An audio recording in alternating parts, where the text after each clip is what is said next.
How about that for a boot up animation? Welcome back to What Locks TV, and today we're going to be having a look at the Youin You Box. Probably the best budget box of 2021. Budget under $80. But first, this. A cement mixer and a prison bus crashed on the highway.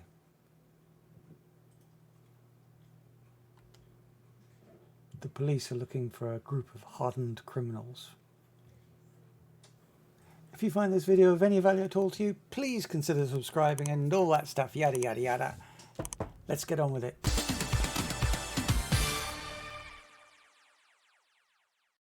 So we're going to be running this box through its paces and answering 20 questions and running a few tests at the same time to find out exactly what this box can do and can't do. All kinds of questions, and at the end we'll give a verdict whether we think it's worth it or not. Well, you've already had a bit of a clue there, haven't you? Question, and this is an important one. Were you given this, were you sent an evaluation or review copy by Youin? Well, no, they did not send me a review copy. This is not a sponsored video. All opinions are mine, and as you can see, this was acquired from Amazon Spain at a cost of $69.96. Moving on. So the Youin You Box, Android TV box. Okay, that's what it looks like. That's the box that it comes in. I really don't like unboxings and find them boring as hell, so I'm going to make this as quick as possible. There's the back.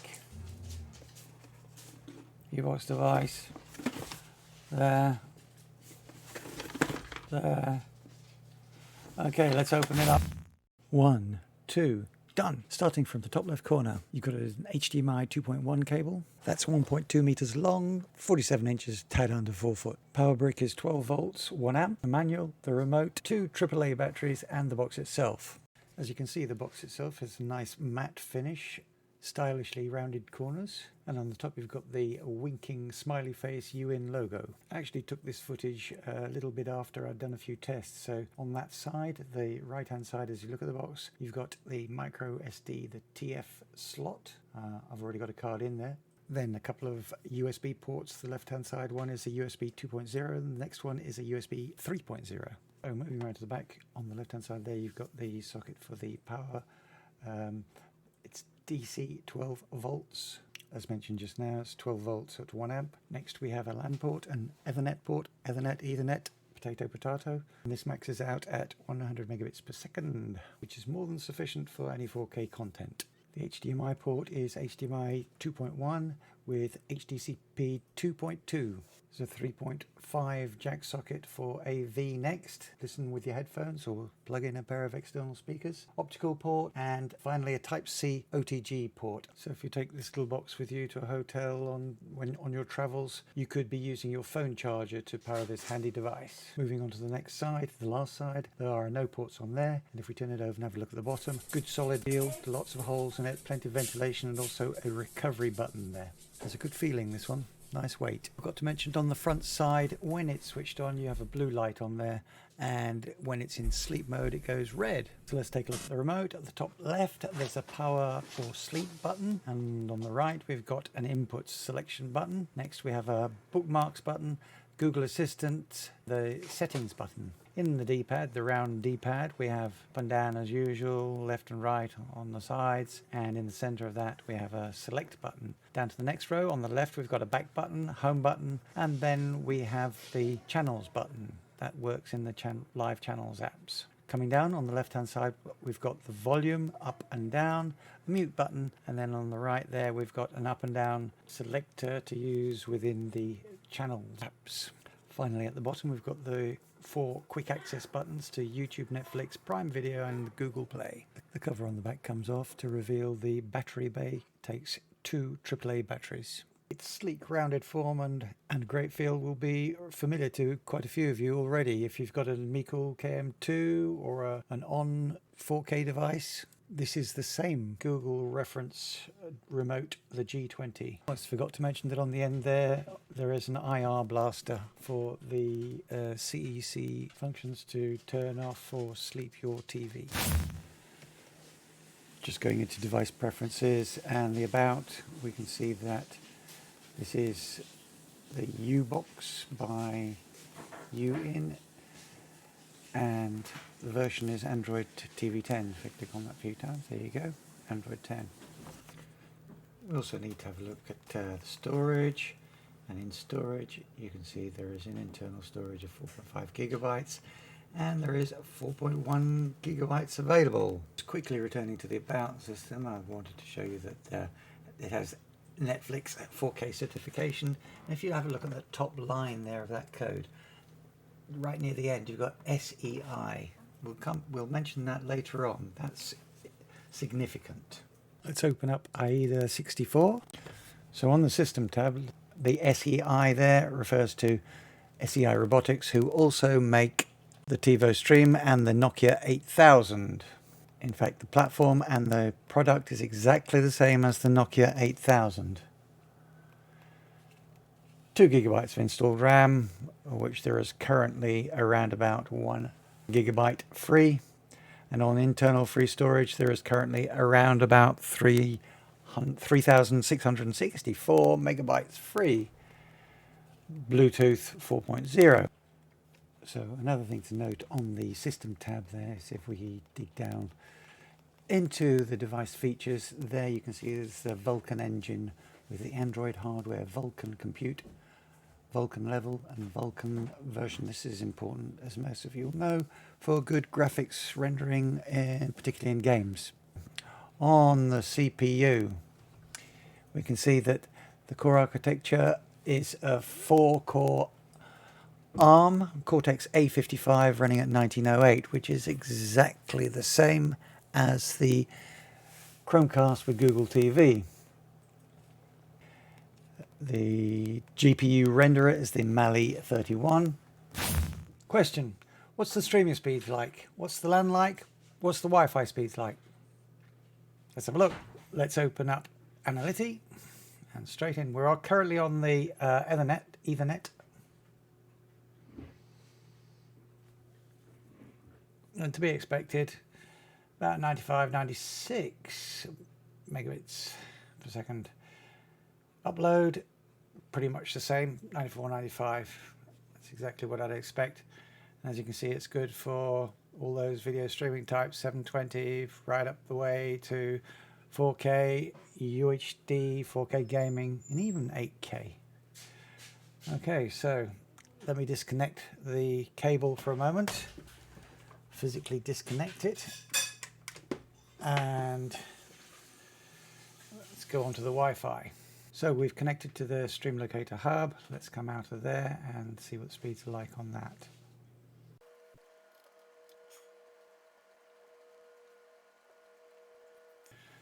So there we have it. Download speeds of 178 and uploads of 87. I'm not surprised the upload's a bit slow, but for a consistent download and upload speed, I'd always recommend going Ethernet. Question: can you confirm that YouTube, Prime Video and Netflix all playback 4K in HDR where available? Of course, well, the only way to confirm that is to show you. So let's go into YouTube and we'll go into that video there. As you can see, that's playing back perfectly, and in Stats for Nerds it'll show you that that is indeed optimal resolution of 3840 times 2160 at 60 frames per second.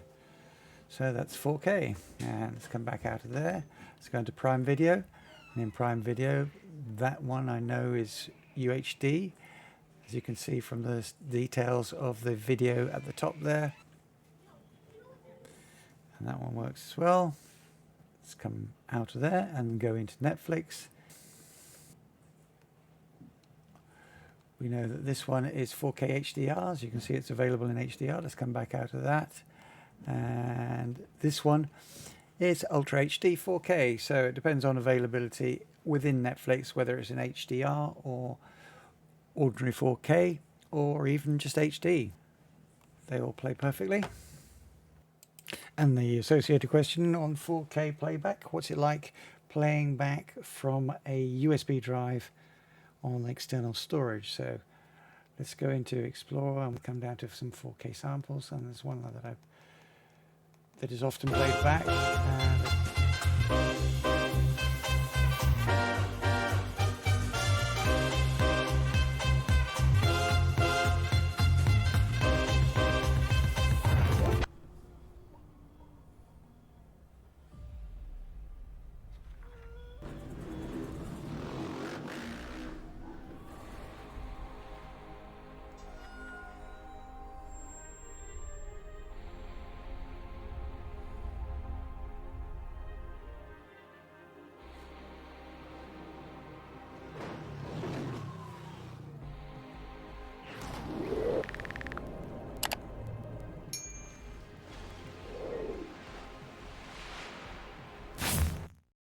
Question, well, it's actually 3 questions on this one. Was it easy to set up? Did it update out of the box? And did the home screen update as well? Did you get that full-on Google TV type of update with all the ads and the Discover and Home tabs at the top of the screen? So yeah, the setup was actually very easy. It walks you through it, and then you get onto the first boot, and then one needs to check for updates from there. So this is the first boot up. As you can see at the moment, this is not updated, but first let's just check out what we've got here. Device preferences and about. Check for a system update. And the system is up to date. So it's the latest firmware. The firmware update, which we looked at when I did the first boot, confirmed that it was up to date. However, the home screen update is not down to the firmware, but more an app. So let's go into, and I've got those switched off. I always switch them off first boot. Let's go into Google Play Store, and I'll show you what I mean. And we'll go into the right-hand side and come down, go across to Auto Updates. I've turned Auto Updates off, and there are 15 updates available. If we come down into there, and there's the one I'm looking for is Android TV Home.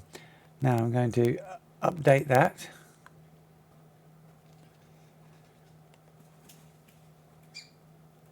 Hit the home button. I'm now going to restart. Let's see if that makes a difference. I just love this animation at the beginning. Youin, no bullshit technology.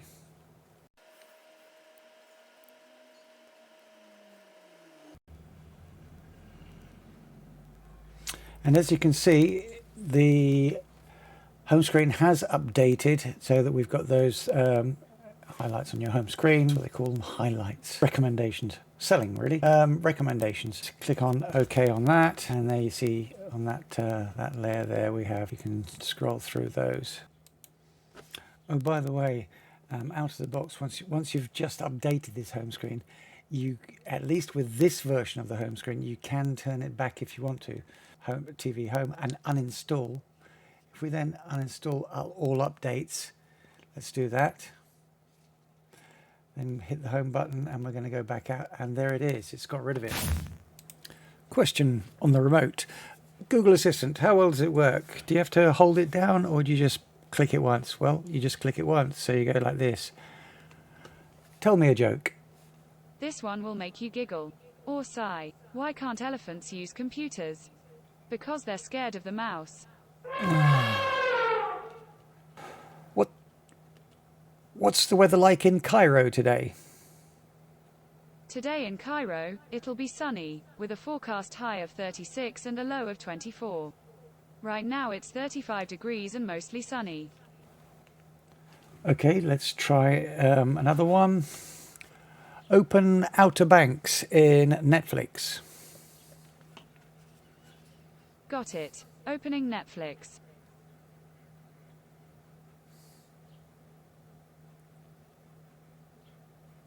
In my dad's handwriting. And that goes straight in there. Question, what's it like for Chromecasting? Well, let's bring up the phone and bring up YouTube. Select the Chromecast button, select Youin You Box, and away we go. Our partners, the Hailstorm partners include Let's take out that echo. SEI Robotics, who make the TiVo Stream 4K, ASCII, who make the Dynalink 4K device dongle, and Skyworth, who, as you saw earlier, are the OEM for the MeCool device. So there are certain devices that have got pre-certification. So as you can see, absolutely no problems with playback or Chromecast through to your television. So another question on the remote was, how well does it navigate? What are the speeds like? Just navigating and opening and closing apps. So this is single clicking, down, down, down, down. If we hold it down and go up, it goes whoop. If we hold it down to go right, it goes pretty quick. And again, hold it down and go right, it goes pretty quickly. So again, we'll just... Okay, let's try it with opening an app like Netflix. If I click on Netflix, it opens straight up. That's because Netflix has already been opened. So let's quickly close it off. We go into apps, Netflix, and full stop it, and then back to the home screen. And now if we come down into Netflix, let's see how long it takes to open. 1, 2, 3, 4, 5, 6, 7, 8, 9, 10, 11, 12, 13, 14, 15, 16. That's pretty standard. Question, on the remote, can you remap the quick access buttons, the YouTube, Netflix, Prime Video and Google Play buttons? Well, let's go into button mapper. In fact, you can't remap those specific buttons, the special access buttons, but you can remap any of the others. So if we go to add a button and we try to click on YouTube, nothing happens. Click on Netflix, nothing happens. Google Play, nothing happens. So if we come back out of there, oops, I did the back button. It's taken the back button. So we can remap the home button, the back button, the guide button. All the other buttons basically are remappable, but not those special access buttons. Question, the remote channel buttons work okay with apps and with TV?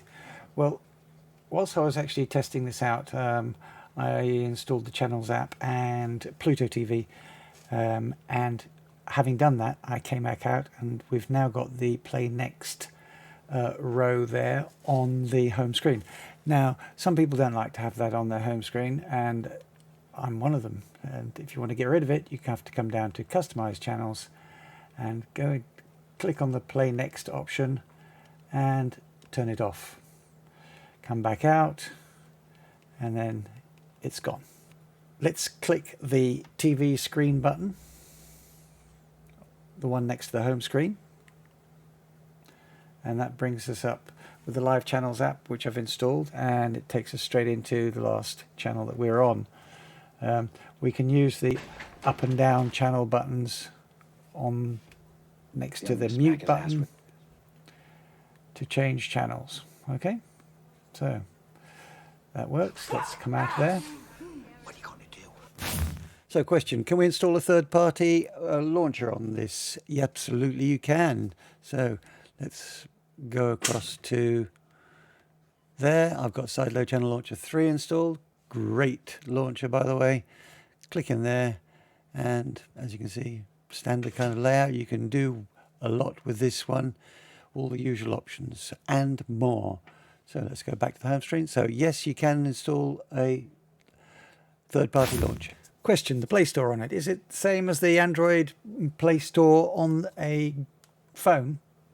Well, actually it's not. Let's go into Google Play Store. There's a difference. Android TV has its own Play Store categories in that it has specific apps that are optimized for displaying on a TV screen and also optimized for use with a remote control. So you'll find that all the apps there are made, there might be fewer apps than on a phone, but they are all optimized for the screen. That said, of course, there are plenty of them. Question, I've got a Chromecast with Google TV, and if I have a USB thumb drive plugged into a hub with it, I can't write files or folders from my internal storage onto the USB thumb drive. I can do it the other way around, but I can't write to the external storage. So, long question, but Can you do it on the U Box? Let's have a look. Let's go into Explore. Well, this is a common problem on several Android 10 TV boxes.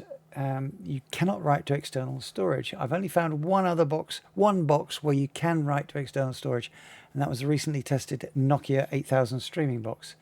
So here we are on the internal shared storage, and on the other side we have a USB drive that's plugged in.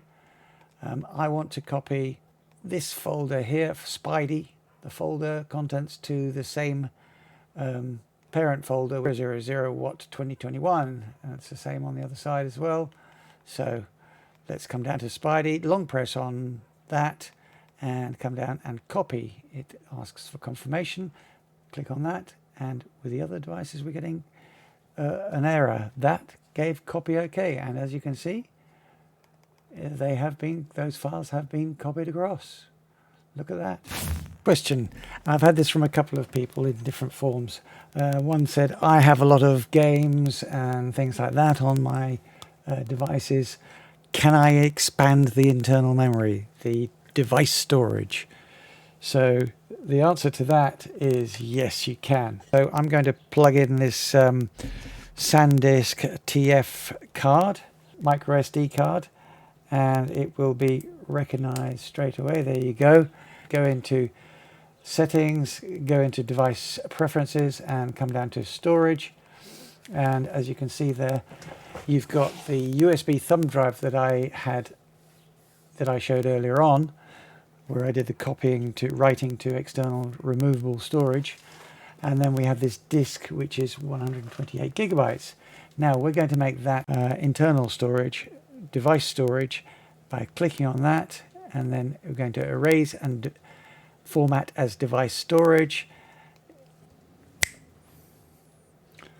Okay, so migrated data to SD card, and as you can see now, the device storage section, that SanDisk SD card, is now in the device storage section, and the removable storage section has only got that one thumb drive there. So yes, expanding internal storage is a doddle. Done. So what's this box like for gaming? Well, as I mentioned earlier on, it's got the Vulkan engine, so it's going to be pretty reasonable. If we have a look in the settings and the remotes and accessories, you can see that we've got the Xbox wireless controller and the iPega game controller as well. Apart from that, I've also got a Google Stadia controller plugged into the USB port. So we've got 3 controllers set up, and we'll play a game with 3 people at once.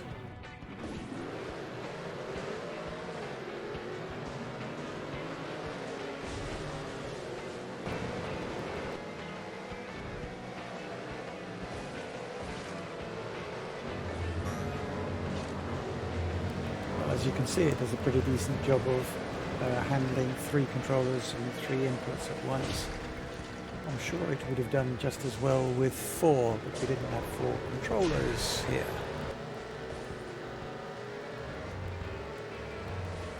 All good fun.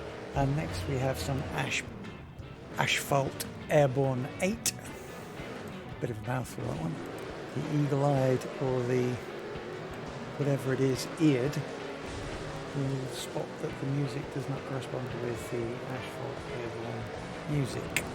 I had to mute the sound from this game because last time I uploaded some of this footage, it got a strike and a copyright warning, and I had to mute the sound. So this time I'm just putting some beach buggy racing footage in the background for the sound.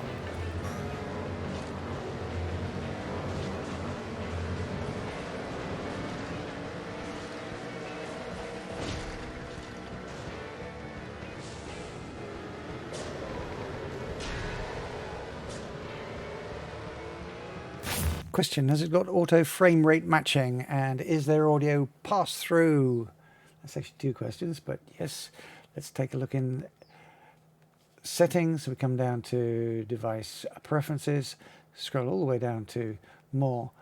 In display, there is absolutely no sign of auto frame rate matching. So, is there audio pass through. So if we come back out there and we look into the audio output, go into the audio output, you can see there is enabled Dolby 7.1 channel pass through, so you can pass through. Okay. Question. So where can I get hold of one of these? Well, first of all, I think the important thing to notice is that it's marketed in Spain as the Youin Box. It's got Youin branding all over the box. However, let's have a look at this. The listing in Spain shows it as a Youin Box EN 1040K. Now, if we look further down, it actually shows the brand there as Engel. So in other countries, it's marketed as Engel. So in the UK, that's in the UK, you can pick it up.